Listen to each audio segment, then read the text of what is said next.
Hello बच्चों, स्वागत है आपका प्रोटॉन कोचिंग क्लासेस के चैनल पे, जहाँ पे आपको मैथ्स के सोल्यूशन दिए जाते हैं और उसके कॉन्सेप्ट्स को सिखाया जाता है। इसके पहली वीडियो में हम pair of linear equation in two variables के बारे में पढ़ चुके थे पार्ट 1 में। आज हम उसके आगे के क्वेश्चंस को सॉल्व करेंगे। क्वेश्चन नंबर 3 तक हम लोग लगा चुके थे। आज हम लोग क्वेश्चन नंबर 4 के बारे में पढ़ेंगे। क्वेश्चन नंबर 4 में है कि which of the following pair of linear equations are consistent और inconsistent. If consistent obtain the solution graphically. अगर हमारा सॉल्यूशन कंसिस्टेंट है तो हमें उसका ग्राफ पेपर पे प्लॉट करके शो कराना होगा कि वो कंसिस्टेंट है, तो हमें लाइन कैसे मिलेगी और सॉल्यूशन क्या होगा। सबसे पहले हम चेक करेंगे कि क्या हमारा दिया हुआ जो इक्वेशन है वो कंसिस्टेंट है कि नहीं है। कंसिस्टेंटली चेक करने के लिए हमने बताया था हम उनके कोफिशिएंट्स को कंपेयर करेंगे। दो इक्वेशंस हमें दी गई हैं, हम इन दोनों इक्वेशंस को पहले चेक करेंगे क्या ये कंसिस्टेंट हैं कि नहीं है। इसके लिए हम इनके कोफिशिएंट्स कंपेयर करेंगे। a1 की वैल्यू 1 है, b1 की वैल्यू हमारी 1 आ जाएगी और c1 की वैल्यू हमारी -5 आ जाएगी। इसी तरीके से a2 निकाल लेंगे, a2 की वैल्यू हमारी 2 आ जाएगी, b2 की वैल्यू हमारी 2 आएगी और c2 की वैल्यू हमारी -10 आ जाएगी। इसके बाद हम इनके साइड्स के रेशियोज को निकालेंगे। a1 upon a2 equals to आएगा हमारा 1/2, b1 अपॉन b2 निकालेंगे, निकल के आएगा 1/2, c1 अपॉन c2 निकालेंगे तो निकल के आएगा -5 अपॉन -10। माइनस से माइनस हमारा कैंसिल आउट हो जाएगा और 5 इसको कट कर देगा 1/2 में। अगर देखें तो तीनों के जो रेशियोज हैं वो इक्वल है। a1 upon a2 equals to b1 upon b2 और ये इक्वल हो गया हमारा c1 अपॉन c2 के। जब तीनों के तीनों हमारे इक्वेशंस कोफिशिएंट्स इक्वल होते हैं उस केस में लाइन हमारी कॉन्साइड होती है और लाइन जब हमारी कॉन्साइड होगी तो सोल्यूशन हमारा कंसिस्टेंट हो जाएगा। तो यहाँ पे हमें ये कंसिस्टेंट इक्वेशन मिल गई।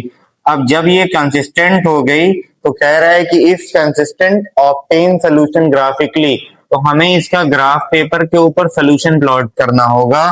तो सोल्यूशन प्लॉट करने के लिए हमने बता रखा है हम 1 by 1 इक्वेशंस को सॉल्व करके कम से कम 2 वैल्यूज निकालेंगे। पहली इक्वेशन को जब हम सॉल्व करेंगे तो हमें मिलेगा x plus y is equals to 5 हमारे पास है। हम यहाँ से इसको अरेंज करेंगे, हमें मिलेगा x is equals to 5 minus y. यहाँ से हम y की कुछ वैल्यूज पुटअप करेंगे तो हमें x की वैल्यू मिलेगी। तो हम यहाँ पर रखेंगे, बॉक्स बनाएंगे जिसमें x और y की वैल्यूज को पुटअप करेंगे। मिनिमम 2 वैल्यूज हमें चाहिए। ये हो जाएगा हमारा x और ये हो जाएगा हमारा y। सपोज y की जहां पर अगर हम 1 पुट कर रहे हैं तो हमें x की जहां पर क्या मिल जाएगा, यहाँ पर जब 1 आ जाएगा और 5 में से 1 माइनस करेंगे x की वैल्यू हमारी 4 आ जाएगी। सिमिलरली अगर हम y की जहां पर 2 पुटअप करेंगे तो 5 माइनस 2 करेंगे तो क्या मिल जाएगा, हमें 3 मिल जाएगा। x की जो वैल्यू है हमारी वो 3 निकल के आ गई।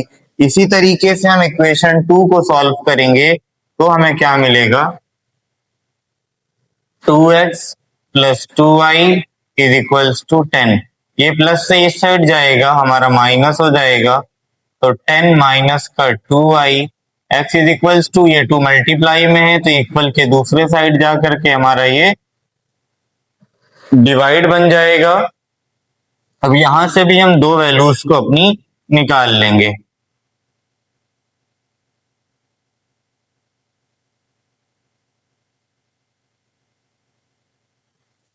y की जहां पर अगर हम 1 रखें, y की वैल्यू अगर हम इसमें 1 पुटअप करेंगे तो हमें क्या मिलेगा, x is equals to 10, y की वैल्यू हमने 1 पुटअप कर दी अपॉन में 2, 10 माइनस 2 अपॉन 2, सिंप्लीफाई करेंगे तो हमें मिलेगा 8/2, कैंसिल आउट हो जाएगा और हमें 1 रखने पर x की जो वैल्यू है वो क्या मिल गई, 4 मिल गई। इसी तरीके से y की जहां पर हम 2 पुटअप करेंगे तो हमें क्या मिलेगा, जहां जहां पर हमने 1 रखा था वहां पर हम 2 पुटअप कर देंगे तो 2 2 4 हो जाएगा और 10 में से 4 जाएगा तो हमें मिलेगा 6 और ये इसको कैंसिल आउट कर देगा 3 बार में, तो 2 रखने पर हमें 3 मिल गई। जब हमें x और y की वैल्यूज मिल जाएंगी तो हम इसको ग्राफ पेपर के ऊपर प्लॉट करेंगे। ग्राफ पे हम खींचेंगे, सबसे पहले ये हमारा y एक्सिस हो गया और ये हमारा x एक्सिस हो गया। y की वैल्यू हमारी 1 थी, x की वैल्यू हमारी 4 है। y1 हमारा यहाँ पर है और x पे हमारा जाना है 4 तक।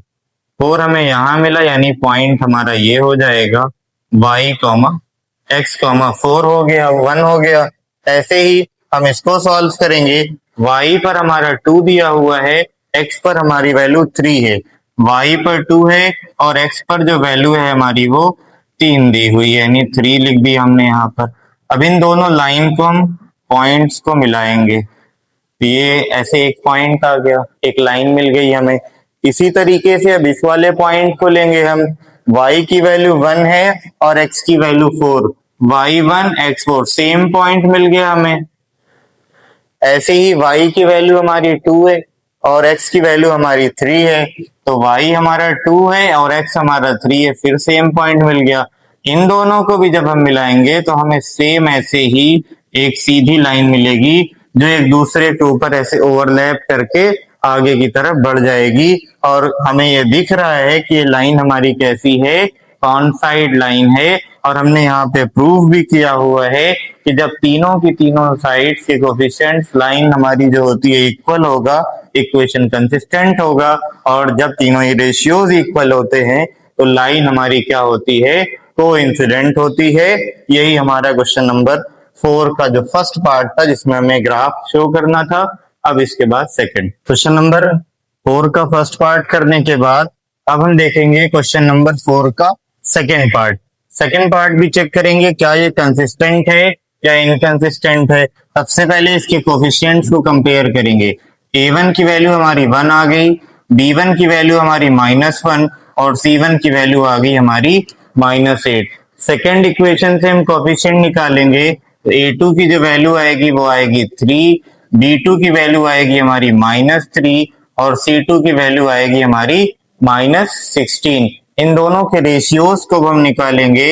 a1 अपॉन a2 आ जाएगा हमारा 1/3, b1 अपॉन b2 आ जाएगा हमारा -1 अपॉन -3 कैंसिल आउट होके 1/3 देगा। और c1 अपॉन c2 निकाल लेंगे तो हमें क्या मिल जाएगा, -8 होल का अपॉन -16। ये दोनों कैंसिल हो जाएंगे तो हमें क्या मिल जाएगा, 1/2। अगर हम देखें a1 upon a2 equals to है हमारा b1 अपॉन b2 के, लेकिन b1/b2 हमारा इक्वल नहीं है c1 अपॉन c2 के। ये कौन सी कंडीशन है, जब लाइन हमारी पैरेलल होती है और जब लाइन पैरेलल होगी तो सोल्यूशन हमारा क्या होगा, इनकंसिस्टेंट हो जाएगा। यानी इक्वेशन हमारी कैसी मिलेगी हमें, इनकंसिस्टेंट इक्वेशन हमें मिलेगी और लाइन हमारी क्या हो जाएगी, पैरेलल हो जाएगी। और जब हमारा इक्वेशन इनकंसिस्टेंट होगा उस केस में हमें ग्राफ नहीं खींचना है। इसका क्वेश्चन नंबर 3 और 4 भी सेम ऐसे ही लग रहा है, उसको आप लोग लगाएंगे, वो आप लोगों के लिए होमवर्क रहेगा। क्वेश्चन नंबर 4 के बाद अब हम लोग क्वेश्चन नंबर 5 को देखेंगे। 5 क्वेश्चन कह रहा है कि half of the parameter of rectangular garden, एक रेक्टेंगुलर गार्डन है जिसके पैरामीटर का हाफ हमें दिया हुआ है 36 सेंटीमीटर। आगे कह रहा है हुज लेंथ, यानी जिसकी जो लंबाई है वो 4 metre more than its width, उसकी चौड़ाई से 4 ज्यादा है। यहाँ पर क्वेश्चन कह रहा है कि एक रेक्टेंगुलर हमारे पास प्लॉट है और उस प्लॉट का जो पैरामीटर दिया हुआ है, अगर इस बोर्ड को मान ले रेक्टेंगुलर तो इस पूरे का पैरामीटर जो हमें दिया हुआ है वो 36 मीटर दिया हुआ है। आगे कह रहा है कि इसकी जो लेंथ है यानी कि जो लंबाई है वो 4 मीटर ज्यादा है चौड़ाई से, विड्थ ज्यादा है। ना तो यहाँ पर हमें लेंथ पता है ना तो यहाँ पर हमें विड्थ पता है यानी कि ब्रेथ पता है। आइए इसको करते हैं। लेंथ को हम मान लेंगे x और ब्रेथ हमने क्या मान ली, y मान लिया। रेक्टेंगल के पैरामीटर का जो फॉर्मूला होता है वो होता है पैरामीटर ऑफ रेक्टेंगल होता है हमारा 2 इंटू एल प्लस बी। जहां पर हमने एल और बी को एक्स और वाई माना हुआ है, फिर आगे क्वेश्चन कह रहा है हाफ ऑफ द पैरामीटर, यानी वो पैरामीटर हमें गिवन तो है 36 लेकिन इसका हाफ है। इसका जब हम हाफ करेंगे तो 2 से ये डिवाइड हो जाएगा और 2 से 2 हमारा कैंसिल आउट हो जाएगा, तो 36 इज इक्वल्स टू आ जाएगा x प्लस वाई, और ये बन गई हमारी इक्वेशन नंबर 1। सेम ऐसे ही आगे कह रहा है whose length is 4 metre more than its breadth, यानी इसकी जो लंबाई है वो 4 मीटर ज्यादा है इसकी ब्रेथ से। अगर हम लंबाई को x मानते हैं और विड्थ को y माना हुआ है, यानी ब्रेथ को y माना हुआ है, दोनों के बीच का जो गैप है वो 4 का है, यानी हमें मिलेगा x minus y is equals to 4। x minus y is equals to 4 क्योंकि length is 4 more than its width, लंबाई 4 ज्यादा है किससे, ब्रेथ से। इसको सिंप्लीफाई करेंगे तो हमें क्या मिल जाएगा, x is equals to 4 plus y, और ये मिल गई हमारी इक्वेशन नंबर 2। इन दोनों इक्वेशंस को बाय ग्राफिकल मेथड हम सॉल्व करेंगे तो हमें इनकी x और y की वैल्यूज मिल जाएगी ग्राफ से, और वही उस प्लॉट की क्या हो जाएगी, डायमेंशंस हो जाएंगी। और सबसे पहले हम इक्वेशन 1 को सिंप्लीफाई करेंगे तो हमें मिलेगा, इसको हम यहां पे लिख दे रहे हैं, x is equals to 4 plus y, ये हमारी इक्वेशन नंबर 2 हो गई। इसको सिंप्लीफाई करेंगे तो हमें मिल जाएगा, यहां पर माइनस आएगा, x की वैल्यू निकल के आएगी 36 माइनस का y की वैल्यू हम पुटअप करेंगे तो हमें x की वैल्यू मिलेगी। मिनिमम 2 वैल्यूज निकालेंगे हम,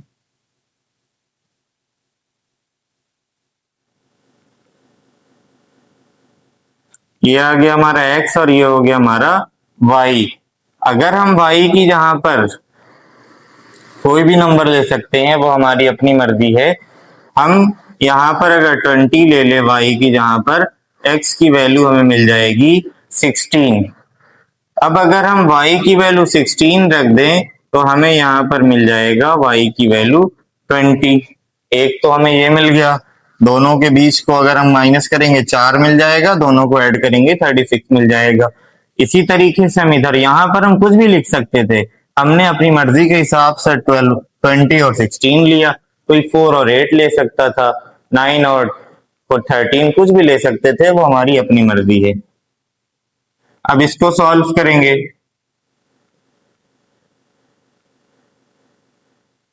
यहां से x और y की 2 वैल्यू मिलेगी, y की वैल्यू अगर हम 4 रख रहे हैं, x हमारा जो है वो 8 हो जाएगा। y की वैल्यू अगर हम 8 रख रहे हैं तो हमें क्या मिल जाएगा, 12 मिल जाएगा। ये 2 वैल्यूज मिल गई, 2 वैल्यू हमें पहले इक्वेशन से मिल गई और 2 वैल्यू हमें सेकेंड इक्वेशन से मिल गई। अब इन दोनों वैल्यूज को उठा करके हम ग्राफ के ऊपर बनाएंगे। ग्राफ बनाएंगे पहले y एक्सिस और ये हो गया हमारा x एक्सिस, दोनों पे वैल्यू ले लेंगे। ये हमारा 0 4 4 के इंटरवल पे ले रहे हैं तो 4 हो जाएगा, ये हमारा 8 हो जाएगा, ये हमारा 12 हो जाएगा और ये हमारा 16 हो जाएगा। इसके बाद यहाँ भी 4 पे ले रहे हैं, 4 हो जाएगा, ये 8 दे देगा और यहाँ पे हमें 16 मिलेगा और ये हमारा क्या हो गया, 20 हो गया। पहले इक्वेशन को अगर देखें तो y हमारा 20 है, x हमारा 16 है। y 20 है, यहां तक हम आएंगे और x हमारा 16 यहाँ पे मिल रहा है, ये पॉइंट हो जाएगा हमारे लिए x 16 y 20 का। इसी तरीके से दूसरी इक्वेशन को देखेंगे, y हमारा 16 है, x हमारा 20 है, 20 यहाँ बना लेंगे x को हम, y हमारा 16 और x हमारा 20, तो ये हमारा हो जाएगा, यहां पर आएगा।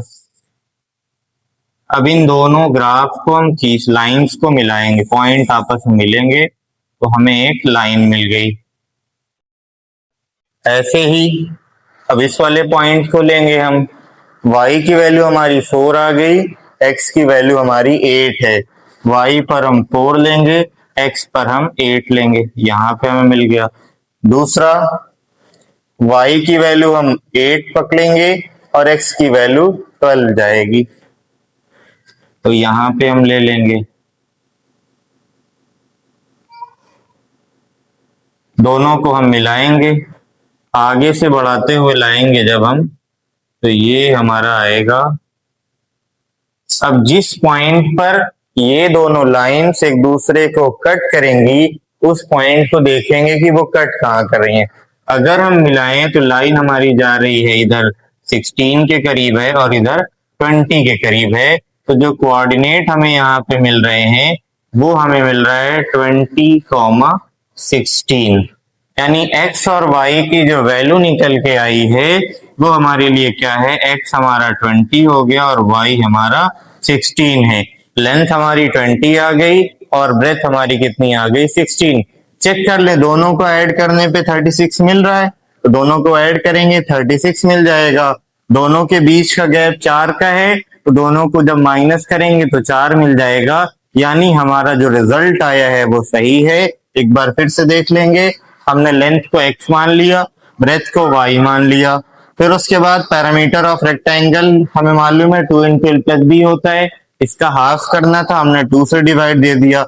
36 हमें गिवन था, हमने गिवन में लिख दिया, 2 से 2 कैंसिल आउट हो गया। y को हमने यहाँ बुलाया, 36 माइनस वाई इक्वल में x हो गया। y की दो वैल्यूज हमने अपनी मर्जी से पुटअप की, हमें x की दो वैल्यूज मिल गया। सेम ऐसे ही सेकंड इक्वेशन कह रही है length is 4 more than its breadth, यानी लंबाई 4 ज्यादा है उसकी चौड़ाई से। लंबाई x थी और वो 4 ज्यादा है चौड़ाई से, यानी चौड़ाई में 4 देंगे तो वो लंबाई के बराबर होगी, तो हमने यहाँ पे 4 दे दिया इनको। अब हमने y की वैल्यू 4 रखी तो 8 मिल गया, 8 रखी तो हमें 12 मिल गया। इन दोनों वैल्यूज को हमने उठा के ग्राफ के ऊपर प्लॉट किया, तो जिस पॉइंट पे वो दोनों वैल्यूज लाइन के एक दूसरे को कट करती हैं वही हमारा सोल्यूशन होता है। तो y एक्सिस के ऊपर वो 16 पे कट कर रही है और x एक्सिस के ऊपर वो 20 पे कट कर रही है, तो लेंथ हमारी 20 आ गई और ब्रेथ हमारी 16 आ गई। अब आते हैं क्वेश्चन नंबर 6 एक्सरसाइज 3.1 में, जहां पर हमें दिया हुआ है given linear equation 2x plus 3y minus 8, write the another linear equation in two variables such that geometrical representation of pair is form, यानी हमें 3 ज्योमेट्रिकल रिप्रेजेंटेशन दिए हुए हैं और हमें अपने पास से एक ऐसी लाइन, एक ऐसा इक्वेशन लिखना है जो इन तीनों कंडीशन को बारी बारी से फुलफिल करती है। पहली कंडीशन है, एक इक्वेशन हमें दी हुई है, दूसरी इक्वेशन हम ऐसी लिखें कि इंटरसेक्टिंग लाइन मिल जाए, और इंटरसेक्टिंग की कंडीशन हमें पता होती है कि a1 upon a2 not equals to होगा b1 अपॉन b2। तो हम अपने पास से कुछ भी ऐसी इक्वेशन बना दें जिसमें a1 अपॉन a2 और b1 अपॉन b2 के रेशियोज जो है वो इक्वल नहीं आते हो, तो हम बनाएंगे अपनी मर्जी से कोई भी नम कांस्टेंट हम ले सकते हैं, वेरिएबल हमारा सेम होना चाहिए। हम लिख दे रहे हैं 2x प्लस 5y माइनस का 17 इक्वल्स टू 0। अब इसको अगर हम चेक करेंगे तो हमें क्या मिलेगा, a1 अपॉन a2 निकाल ले। a1 की वैल्यू 2 दिया हुआ है और a2 की वैल्यू भी 2 है, हमने 2 से 2 कैंसिल आउट होकर के 1 मिल जाएगा। ऐसे ही b1 की वैल्यू निकालेंगे, b1 अपॉन b2, b1 की वैल्यू यहाँ पर 3 दी हुई है और b2 की वैल्यू हमारी 5 है। रेशियो निकालेंगे 3/5 ही मिलेगा, तो क्लियरली दिख रहा है यहाँ पर कि a1 upon a2 not equals to है b1 अपॉन b2 के, यानी ये जो हमारी इक्वेशन है वो इस कंडीशन को फिलफिल कर रही है। तो ये इक्वेशन अगर इसी से मिलेगी तो दोनों की लाइन क्या दे देगा, हमें इंटरसेक्टिंग लाइन दे देगा। इसी तरीके से सेकंड हमें कह रहा है पैरेलल लाइन के लिए इक्वेशन बनाइए। एक इक्वेशन दी हुई है और हमें कंडीशन पता है कि a1 a2 b1 b2 तो इक्वल होंगे, लेकिन c1 c2 की वैल्यू हमारी इक्वल नहीं आनी चाहिए। तो दूसरी इक्वेशन हम क्या देंगे, अपनी मर्जी से कुछ भी हमने अभी बताया दे सकते हैं। तो 2x 3y माइनस का 17 हमने दे दिया, हम 9 भी लिख सकते थे यहाँ पे। रेशियोज चेक कर लेंगे, a1 अपॉन a2 निकालेंगे, a1 2 है और a2 की वैल्यू भी 2 है, 2/2 कट होके 1 दे देगा। B1 अपॉन B2 निकालेंगे, B1 की वैल्यू हमारी 3 दिया हुआ है और BT भी 3 है, कट के हमें 1 देगा।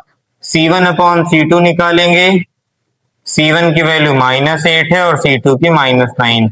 ये दोनों वैल्यूज नहीं इक्वल है। A1 अपॉन A2 इक्वल हो जा रहा है B1 अपॉन B2 के, लेकिन ये इक्वल नहीं हो रहा C1 अपॉन C2 के। यानी हमने जो इक्वेशन बनाई है वो हमारी कंडीशन को, जो एक पैरेलल लाइन के लिए होती है, फुलफिल कर रही है। यानी ये इक्वेशन हमारा सोल्यूशन होगा। इससे हम इस इक्वेशन को मिलाएंगे तो लाइन हमारी कैसी हो जाएगी, पैरेलल मिल जाएगी। तीसरी और लास्ट इक्वेशन है कि कोइंसिडेंट लाइन के लिए बनाइए। उस केस में तीनों की वैल्यूज हमारी इक्वल होनी चाहिए। हम लिख सकते हैं 4x plus 6y minus 16 equals to 0। Compare करेंगे, A1 अपॉन A2 आएगा हमारा क्या, 2/4 कैंसिल आउट होके 1/2 देगा। B1 अपॉन B2 निकालेंगे, क्या मिलेगा हमें, 3/6 कैंसिल होकर के 1/2 देगा। C1 अपॉन C2 निकालेंगे, क्या मिलेगा, 8 अपॉन 16 कैंसिल आउट होकर के 1/2 दे देगा। तो तीनों के तीनों रेशियोज हमारे इक्वल मिल गए। यानी ये इक्वेशन अगर इस इक्वेशन से अटैच होगी तो दोनों मिलकर के हमें क्या दे देंगे, कोइंसिडेंट लाइन दे देंगे। यहीं पर हमारी एक्सरसाइज 3.1 खत्म होती है। एक क्वेश्चन नंबर 7 बचा हुआ है जो बिल्कुल वैसे 1 और 2 की तरह है। ग्राफ पेपर पे आपको वैल्यू निकालनी है, उसकी ग्राफ खींचना है, वहां से आपको उसे कोऑर्डिनेट मिल जाएंगे। वो आप लोगों के लिए होमवर्क रहेगा। नहीं आएगा तो आप कमेंट सेक्शन में बता देंगे, हम उस क्वेश्चन को भी करा देंगे। शुक्रिया।